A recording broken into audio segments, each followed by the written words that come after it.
Il faut savoir que le Yom HaZikaron, en fait, pour les Israéliens, pour les Israéliennes, il est tous les jours, il est tout le temps. On ne peut pas faire abstraction de toutes celles et tous ceux qui sont tombés, qui ont payé le prix ultime pour Israël. Bien, ce matin, à l'occasion du Yom HaZikaron, de la journée du souvenir à la mémoire des soldats tombés au combat et des victimes du terrorisme, nous sommes en ligne avec le colonel Olivier Rafovitz. Olivier, bonjour. Boker Tov. Boker Tov, Daniel. Merci d'être avec nous ce matin. Alors, je dois préciser que ce matin, nous ne vous interviewons pas en tant que porte-parole de l'armée israélienne, une fonction que vous occupez depuis le début de la guerre, mais en tant que colonel de réserve de l'armée israélienne qui, au cours de votre carrière militaire, avait perdu malheureusement plusieurs amis proches. Et je voudrais avec vous que l'on s'attarde et que l'on évoque le souvenir d'un des plus proches, de vos plus proches amis. Il s'agit du général Erez Gerstein. Parlez-nous de Erez Gerstein. Erez Gerstein, général de brigade Erez Gerstein, était un officier extraordinaire, un homme extraordinaire. Il avait été auparavant commandant de la brigade Golani. Il avait été également chef des commandos Golani.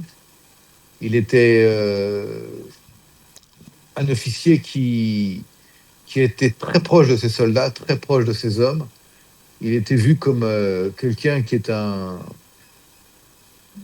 homme de bravoure, un homme de courage exceptionnel. Et moi, je l'ai personnellement rencontré lorsque j'étais au commandement Nord entre 1996 et 2000. J'étais en charge à l'époque donc de l'information et de la communication pour le commandement Nord, sous le commandement d'abord du général Amiram Levin, puis ensuite du général Gabi Ashkenazi. Et Erez, comme on l'appelait, c'était plus qu'un commandant, plus qu'un général, c'était un leader, mais c'était aussi un prince. Il avait en lui toutes les qualités de ce qu'on attend d'un combattant. Et il était d'une humilité extraordinaire, il était d'une force physique et d'une présence incroyable. Pour ceux qui ne l'ont pas connu, il était grand, il avait les cheveux bouclés, il pouvait ressembler... pour moi, c'était un peu le roi David, je ne sais pas comment vous dire, c'était quelque chose que j'avais dans ma tête par rapport à lui. Et il a été nommé commandant en chef de l'unité de liaison avec le Sud-Liban. Et donc, je le rencontrais très souvent, puisque il était en contact avec l'armée du Sud-Liban à l'époque. Et il faisait face, évidemment, aux menaces du Hezbollah et au contact entre les forces de Tzahal et les forces de l'armée sud-libanaise. C'était un poste effectivement très, très dangereux, n'est-ce pas, à cette époque-là? C'était un poste extrêmement sensible, dangereux, bien sûr, puisque c'était au Sud-Liban. Un poste qui était à la fois un poste de contact avec l'armée du Sud-Liban, mais également un poste où il fallait préparer des embuscades, des raids contre le Hezbollah, qui menaçaient les villes, les villages, évidemment les forces en place. Et donc ça obligeait le général Erez Gerstein et toutes les forces en présence à se mouvoir sur un terrain extrêmement dangereux, sur un terrain malheureusement miné très souvent. Et dans le cas de cette position, il est tombé le 28 février, pardon, 1999, le matin. On a été attaqué, j'étais présent dans ce convoi, on a été attaqué par le Hezbollah qui avait posé des mines le long de la route, dans la région de Karakobé. Et le véhicule numéro 1 du convoi dans lequel se trouvait Erez Gerstein, mais également Abourish, qui était son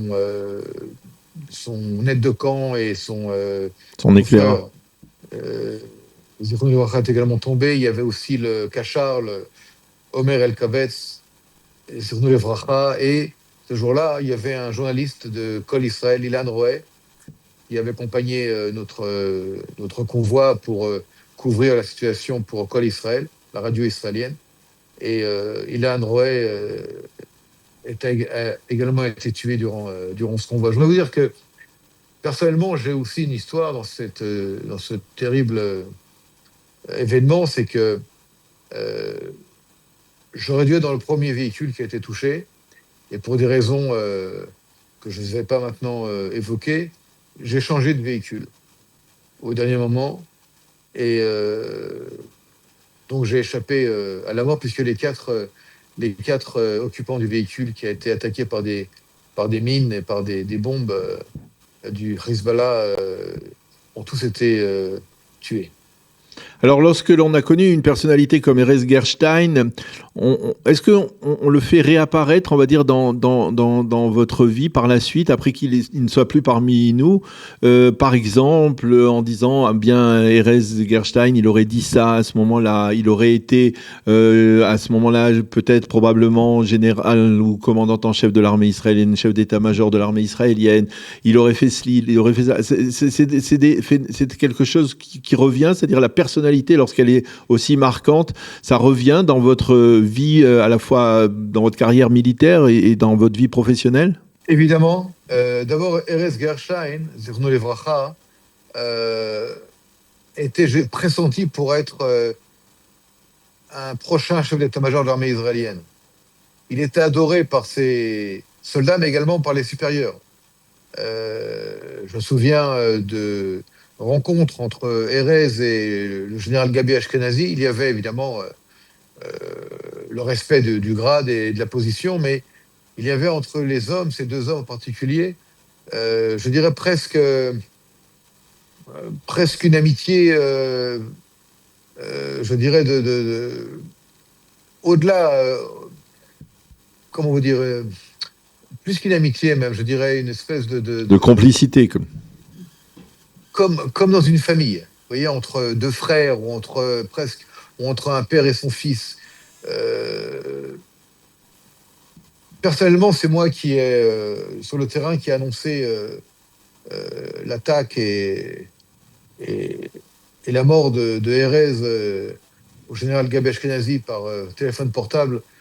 J'ai appelé son bureau lorsqu'on était sur le terrain. Il y a eu un profond silence. Et je sais que Erez est pour Gabi jusqu'à aujourd'hui, Gabi Ashkenazi, un homme qui est tombé et la douleur reste entière.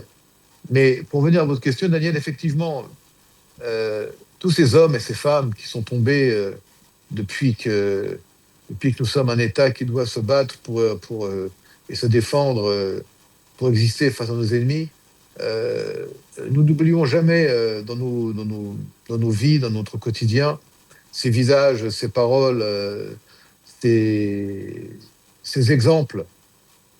Encore une fois, le Yom HaZikaron, le jour du souvenir, il existe, mais il faut savoir que le Yom HaZikaron, en fait, pour les Israéliens, pour les Israéliennes, il est tous les jours, il est tout le temps. On ne peut pas faire abstraction de toutes celles et tous ceux qui sont tombés, qui ont payé le prix ultime pour Israël. Et par exemple, parfois, je rencontre des gens qui l'ont connu, on parle d'Erez. J'ai des souvenirs personnels qui font que son regard, sa manière de me parler, il m'appelait Olivia. Il avait du mal à dire Olivier. Et ça me fait sourire, vous voyez, quand j'en parle. Mais il était... c'était un rock. Un rock. Et j'étais à l'époque commandant, lui était déjà général de brigade. Très jeune, il avait été nommé, je crois, à 38 ans, général de brigade. Il aurait pu être général de division très jeune, encore une fois. Je vous dis, il était pressenti pour devenir un chef d'état-major de l'armée israélienne. Et il faut également dire, je crois, Daniel, que tous les héros qui sont tombés, entre eux, depuis le 7 octobre, il y a des centaines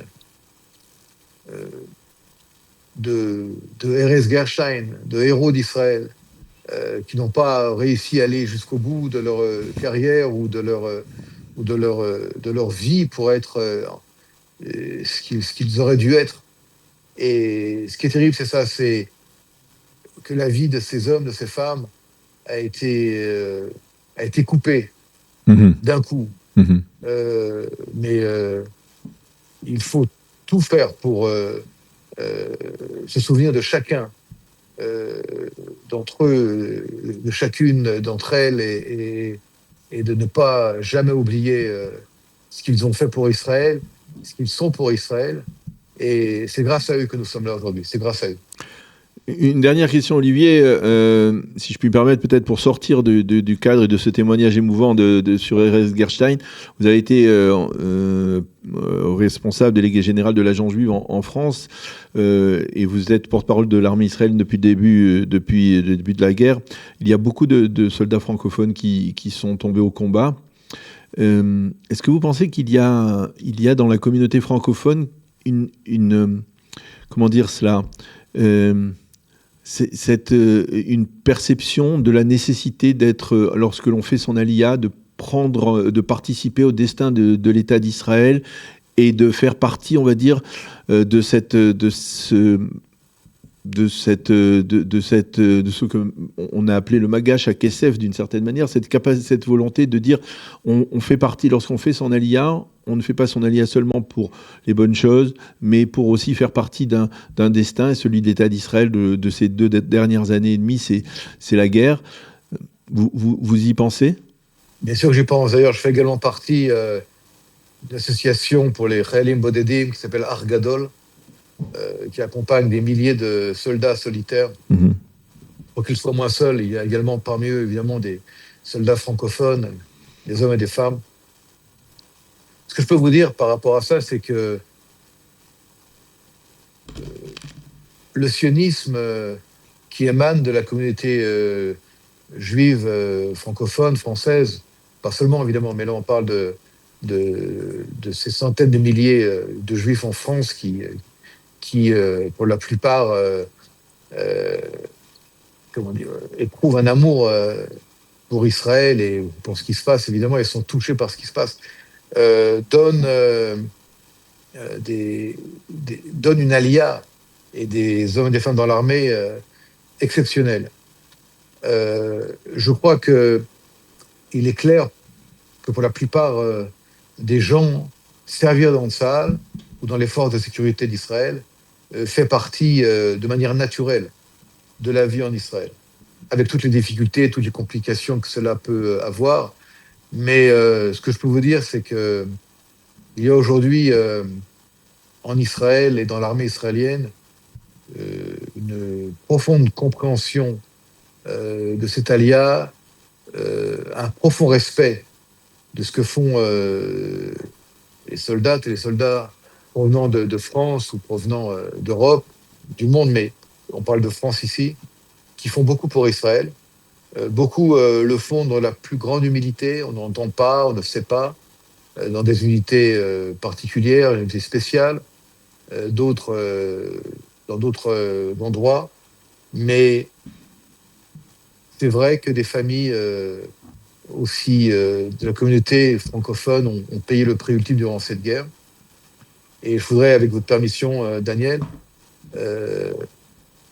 saluer d'un salut le plus je dirais, grave, mais à la fois, je dirais, officiel, les familles endeuillées qui ont perdu leur plus cher, et également saluer tous les soldats de Tsahal aujourd'hui qui, sur mer, sur terre, dans les airs, sous les mers, protège Israël, protège le peuple d'Israël, protège aussi le peuple juif en étant ici, je dirais, cette muraille d'acier, cette muraille d'airain contre nos ennemis qui veulent toujours nous attaquer et nous détruire. Et encore une fois, vous dire merci pour accompagner par votre biais la communauté francophone en Israël, et également faire résonner, comme vous le faites si souvent à la radio, la voix de Tsahal, la voix de l'armée israélienne, la voix des soldats d'Israël en réserve et dans le service obligatoire qui portent l'uniforme et qui le font d'abord avant tout pour une seule chose, par amour pour Israël. Merci beaucoup, colonel Olivier Rafovitz, pour nous avoir livré ce témoignage, à la fois donc de votre ami le général Erez Gerstein, tombé donc au Sud-Liban, et également de nous avoir livré donc vos sentiments par rapport au sacrifice de tant de jeunes issus de la communauté francophone en Israël. Merci d'avoir été avec nous. Bonne continuation. Barba.